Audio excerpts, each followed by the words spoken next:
بسم اللہ الرحمن الرحیم نحمدہ ونصلی علی رسولہ الکریم اما بعد۔ نبی کریم صلی اللہ علیہ وسلم نے ایک حدیث میں، جو ایک طویل حدیث ہے، اس کے آخر میں یہ الفاظ ارشاد فرمائے: من یأخذ مالا بحقہ یبارک لہ فیہ۔ یہ مسلم شریف کی حدیث ہے۔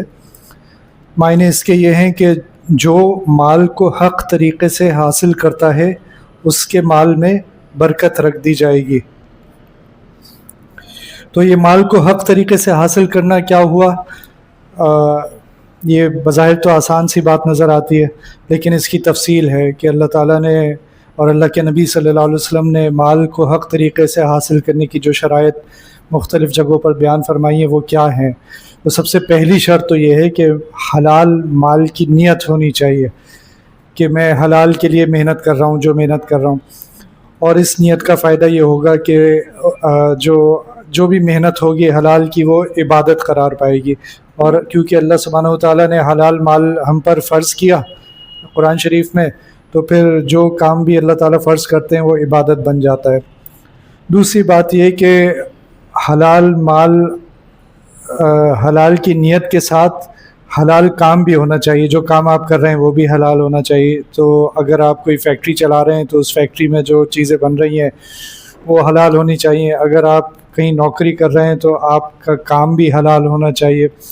تو وہ تمام چیزیں جو اللہ تعالیٰ نے حرام کر دیں ان سے بچ رہے ہوں گے تو پھر آپ کا کام حلال ہوگا، آپ کا کاروبار حلال ہوگا۔ پھر اس کے ساتھ ساتھ حلال خرچ کی نیت بھی ہونی چاہیے کہ میں جو حلال مال کماؤں گا وہ کس لیے کماؤں گا۔ تو وہ نیت بھی یہ ہونی چاہیے کہ میں خرچ بھی حلال طریقے سے کروں گا۔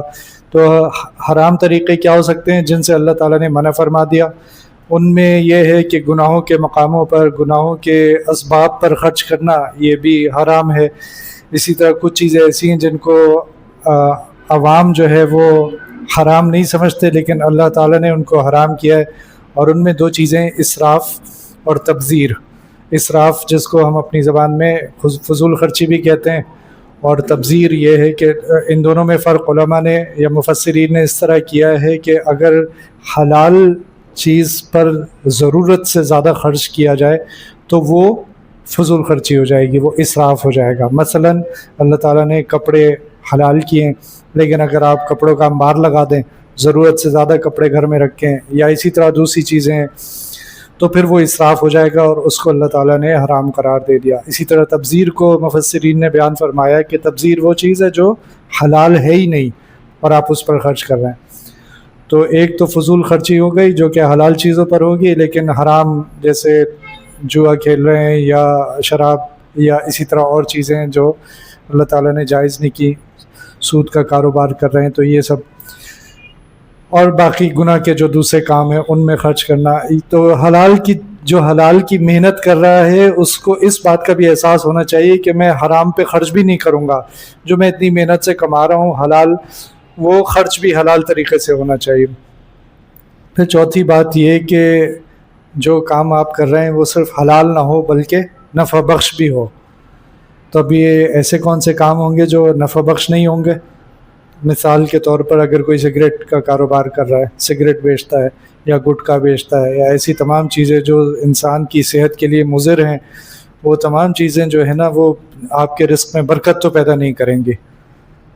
تو ایسے کاروبار سے بچنا جس کو صریح حرام تو نہیں کہا جائے لیکن نقصان دہ ضرور کہا جائے۔ اچھا، اس کے علاوہ اور بھی چیزیں ہیں جو بظاہر مضر نہیں لیکن ان کا کوئی فائدہ بھی نہیں، جیسے ویڈیو گیمز ہو گئے، جو اب پہلے تو صرف بچے کھیلا کرتے تھے، اب بڑے بھی ان میں اپنی دن اور رات خراب کرتے ہیں۔ تو شاید ہی کوئی ویڈیو گیم ایسے ہوں گے جن سے کوئی فائدہ پہنچتا ہو۔ ایسے بنائے بھی جا سکتے ہیں جن سے ذہن کی کچھ ورزش ہو جائے، دماغ کی ورزش ہو جائے، لیکن یہ کہ عام طور پر ویڈیو گیمز میں کوئی نفع نہیں ہے۔ تو جس چیز میں نفع نہیں ہے، اللہ تعالیٰ نے کاروبار کی جو اتنی فضیلت بیان کی کہ فرمایا حدیث میں آتا ہے کہ جو صادق اور امین تاجر ہوگا وہ نبیوں اور صدیقوں اور شہداء کے ساتھ ہوگا. اتنی بڑی فضیلت بیان کی.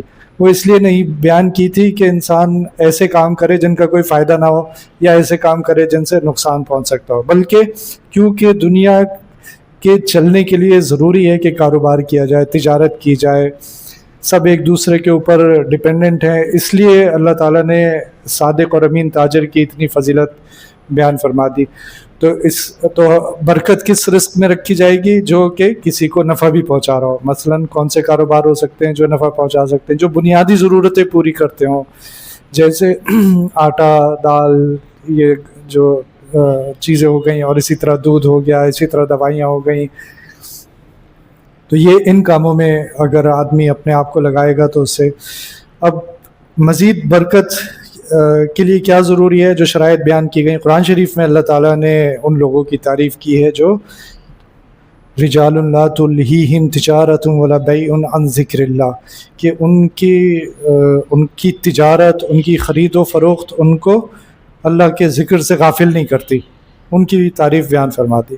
تو اب آپ سب کچھ اچھے طریقے سے کر رہے ہیں لیکن نماز نہیں پڑھ رہے، تو پھر ایسی تجارت میں سے اللہ تعالیٰ برکت نکال دیں گے. پھر یہ کہ جو کام آپ کر رہے ہیں وہ بھی حلال ہونا چاہیے، وہ یعنی جس طریقے سے کر رہے ہیں وہ بھی حلال ہونا چاہیے، وہ بھی ناجائز نہیں ہونا چاہیے. ناجائز کس طریقے سے ہو سکتا ہے؟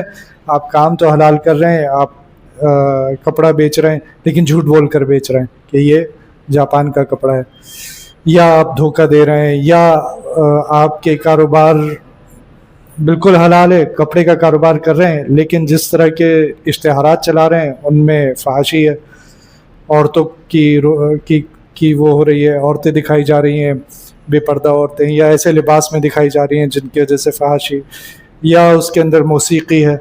تو وہ تمام کام جن سے برکت اٹھنی تھی آپ نے اپنے کاروبار میں شامل کر لیے اور آپ کے کاروبار میں برکت ختم ہو گئی. پھر یہ کہ حلال جب اللہ تعالیٰ حلال مال دے رہے ہیں تو اس بات کا احساس ہونا کہ اب میرے اوپر کچھ ذمہ داریاں بھی ہیں کہ میں اس کو کیسے خرچ کروں گا. تو سب سے پہلی ذمہ داری وہ ہو جاتی ہے جب صاحب نصاب ہو جائے اور سال پورا ہو جائے تو زکوٰۃ واجب ہو گئی. تو اس بات کا احساس ہونا کہ جیسی زکوٰۃ واجب ہوگی مجھے زکوٰۃ دینی ہے. اس بات کا احساس ہونا کہ میرے اوپر حقوق بھی ہیں، اپنے والدین کے حقوق ہیں، اپنے خاندان والوں کے حقوق ہیں، وہ سب میں پورے کروں. ان سب باتوں کا احساس ہوگا تو بھی برکت میں اضافہ ہوگا. اور پھر گناہوں سے بچنے کا احساس، تمام گناہوں سے بچنے کا احساس اپنی ذاتی زندگی میں. ایک تو یہ کہ کاروباری زندگی میں یا اپنے جو بھی کام میں آپ مصروف ہیں اس میں گناہوں سے بچنے کا احساس، لیکن اپنی ذاتی زندگی میں بھی گناہوں سے بچنے کا احساس کہ کسی کی غیبت نہ کرنا، کسی کو دکھ نہیں دینا، تکلیف نہیں پہنچانا. کاروبار میں بھی مختلف طریقے ہو سکتے ہیں جو ہمارے ملک میں بڑے عام ہیں کہ دکاندار اپنے سڑک کے سامنے کا حصہ، اپنی دکان کے سامنے کا حصہ اپنی ملکیت سمجھتا ہے اور اس پر رکھتا ہے اور راستے کو روکتا ہے. یہ ناجائز ہے.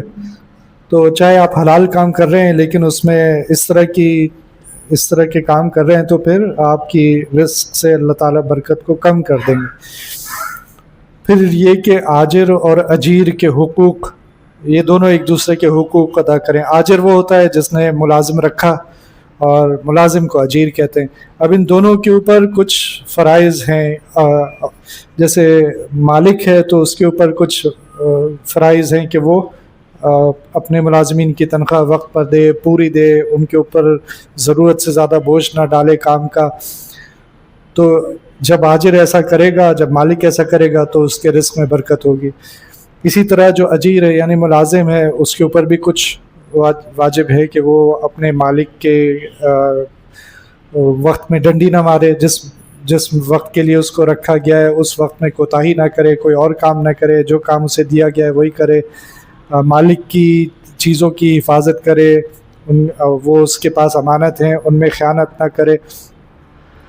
تو پھر آجر کی رزق میں بھی برکت ہوگی اور اجیر کے رزق میں بھی برکت ہوگی. پھر کچھ طریقے ایسے ہیں مال حاصل کرنے کے جو ان سے ہٹ کر ہیں. وہ ہماری زندگی میں، سب کی زندگی میں دوسرے طریقوں سے بھی مال آتا ہے. وہ آج کل کیونکہ شادیوں کا سیزن ہے تو اس میں بھی آتا ہے، اور اس میں بھی لوگ حرام طریقے سے مال حاصل کرتے ہیں. لیکن انہیں احساس نہیں ہوتا کہ یہ حرام طریقہ ہے. یہ جس کو ہم رسم کہہ رہے ہیں اور رسم کے نام پر دوسری پارٹی کو مجبور کر رہے ہیں کہ یہ تو آپ کو کرنا پڑے گا, یہ اتنے جوڑے تو آپ کو دینے پڑیں گے, ابھی نکاح بھی نہیں ہوا, ابھی رسمیں شروع ہو گئیں, منگنی ہوئی ہے اور رسمیں شروع ہو گئیں. تو شریعت نے کسی کی دل کی رضامندی اور اس کی خوشی کے بغیر مال اگر آپ اس کا لیں گے تو حرام ہے آپ کے اوپر. تو اگر لڑکی والوں سے لڑکے والے مال مانگتے ہیں کہ یہ تو ہمارے یہاں تو جی خاندان میں یہ رسم ہوتی ہے, یہ تو آپ کو کرنا پڑے گا, اب اگر وہ خوشی سے کر دیں گے تب تو وہ بچ گئے. لیکن اگر انہوں نے مجبوری کی حالت میں, جیسا کہ لڑکی والے مجبوری ہوتے ہیں اکثر حالتوں اکثر صورتوں میں, تو پھر وہ ناجائز مال ہو گیا, حرام مال ہو گیا جو آپ نے زبردستی حاصل کر لیا, بلیک میل کر کے حاصل کیا, ایک طرح سے بلیک میل کر کے حاصل کیا. تو مال حاصل کرنے کے بہت سارے طریقے ہیں, صرف یہی نہیں کہ آپ کاروبار کر رہے ہیں یا آپ کہیں ملازمت کر رہے ہیں, یہ بھی ان میں سے ایک طریقہ ہے جو ہمارے ہاں بہت عام ہے. اور یہ دیکھنے میں آتا ہے کہ آپس میں ابھی تو صرف رشتہ یعنی منگنی جس کو کہا جاتا ہے, صرف وہاں تک بات پہنچی ہے اور اس بات پہ جھگڑے شروع ہو گئے کہ آپ نے ہمیں بلایا تو جو چیزیں آپ جس طرح عیدی ابھی سننے میں آیا ایک دو دن پہلے کہ آپ نے عیدی اس طرح نہیں دی جس طرح ہمارے خاندان میں دی, ہم تو بڑے خاندانی لوگ ہیں, ہمارے ہاں تو ان چیزوں کا بہت خیال کیا جاتا ہے. رسول اللہ صلی اللہ علیہ وسلم سے بڑھ کر خاندانی تو کوئی بھی نہیں تھا, بنو ہاشم سے بڑا خاندان تو عزت والا خاندان کوئی, وہاں نبی کریم صلی اللہ علیہ وسلم نے تو ہمیں یہ طریقہ نہیں سکھایا, لیکن ہم کہتے ہیں ہم بڑے خاندانی لوگ ہیں, ہمارے ہاں تو رسم و رواج اور ان چیزوں کا بہت خیال کیا جاتا ہے. تو بھائی یہ آپ کو جواب دینا ہوگا, اللہ تعالیٰ پھر اس وقت آپ کی گردن پکڑیں گے کہ یہ تم نے کیا کیا تھا. تو ابھی سے ان چیزوں کا خیال کرنا چاہیے کہ اپنے مال میں حرام مال کو حاصل نہیں کریں, ورنہ پھر وہ یہی ہوتا ہے. اب جس گھر میں ایسا ہوگا اس میں جھگڑے کا جو بیج تھا وہ ابھی شادی ہوئی بھی نہیں ہے لیکن آپ نے رکھ دیا, لڑکی والوں کے دل میں خرابی پیدا ہو گئی, لڑکی کے دل میں بھی خرابی پیدا ہو گئی, تو پھر بعد میں برکت ہوگی, بڑی مشکل ہے, بہت مشکل ہے کہ بعد میں برکت ہوگی. اسی طرح ایک اور طریقہ میراث کا بھی ہے کہ جب کسی کا انتقال ہوتا ہے تو وراثت میں مال فوراً ہی ضروری ہے کہ جیسے انتقال ہو تو جلد از جلد میراث جو ہے وہ تقسیم ہو جائے, لیکن شاید 90-95% گھرانوں میں ایسا نہیں ہوتا, اور پھر کبھی کوئی قبضہ کر لیتا ہے, کبھی کوئی خاموش ہو جاتا ہے, اور اس طرح وراثت میں حرام مال شامل ہو گیا. بیٹی کا مال تھا, بیٹوں نے قبضہ کر لیا, سارے مال پہ قبضہ کر لیا. اب وہ بیٹے تو سمجھ رہے ہیں ہم نے جی بڑا پیسہ بنا لیا, ہمیں والد صاحب سے بڑی وراثت مل گئی, لیکن وہ حرام مال جو ہے نا وہ پھر ان کو نقصان پہنچائے گا. یہ برکت اور بے برکتی, اس کا مطلب یہی ہے کہ برکت والا مال فائدہ دیتا ہے اور بے برکتی والا مال جو ہے وہ نقصان پہنچاتا ہے. اور پھر ہم دیکھتے ہیں کہ ہمارے معاشرے میں کیا ہو رہا ہے. تو یہ جو حدیث تھی کہ جو مال کو حق طریقے سے حاصل کرتا ہے اس کے مال میں برکت رکھ دی جائے گی, تو اس سے یہ بھی پتہ چلتا ہے کہ مستقبل میں برکت رکھ دی جائے گی. تو وہ مال فی الحال تو برکت سے خالی تھا, لیکن جب اس کو حق طریقے سے حاصل کر لیا تو اب اس میں اللہ تعالیٰ برکت رکھ دیں گے. یہ ساری چیزیں جو میں نے بیان کی تو یہ وہ چند مثالیں تھیں جن میں ہمارے معاشرے میں بہت زیادہ بے احتیاطی پائی جاتی ہے اور پھر مال میں سے برکت اٹھا لی جاتی ہے. ہم سمجھتے ہیں کہ جی میں تو محنت کر کے کما رہا ہوں, اور مجھے تو ایسا بھی ہوتا ہے نا کہ کچھ اداروں میں یہ ہوتا ہے کہ آپ اگر میڈیکل کا کوئی خرچہ ہوگا تو آپ بل دیں اور آپ کو اس کا خرچہ مل جائے گا, الاؤنس ہوگا یا ایکسپنس ہوگا, آپ کی اتنی لمٹ ہے 5,000 کی, 10,000 کی, 20,000 کی, تو آپ کو پیسے مل جائیں گے. اب لوگ کیا کرتے ہیں, جعلی بل بنا کے جمع کراتے ہیں کہ جی ہمارا تو اتنا انٹائٹلمنٹ ہے تو ہم جعلی بل بنا کے, تو ہمارا خرچہ نہیں ہوا. اس کا مطلب یہ تو نہیں ہے کہ ہم لیں گے نہیں, لیکن وہ حرام ہے آپ کے اوپر. آپ کے اوپر صرف خرچے کی صورت میں یہ تھا کہ آپ بل جمع کرا لیتے. دوسرے الاؤنسز میں بھی اس طرح ہوتا ہے, یہ کمپنیوں میں عام سی باتیں ہیں جو ہوتی ہیں.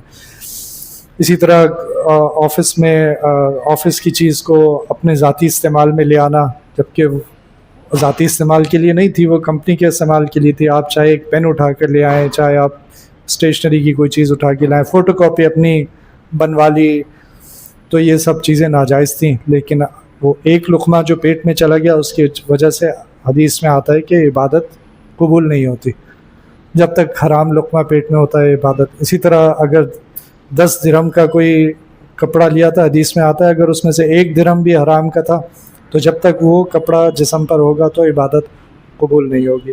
اس لیے یہ بظاہر چھوٹی چیزیں لیکن یہ بہت بڑی بڑی چیزیں جن کا ہمیں خیال رکھنا چاہیے تاکہ ہمارے مال میں بھی برکت ہوگی. مال میں برکت ہوگی، وہی مال ہمارے پیٹ میں جائے گا تو ہماری زندگی میں بھی برکت ہوگی.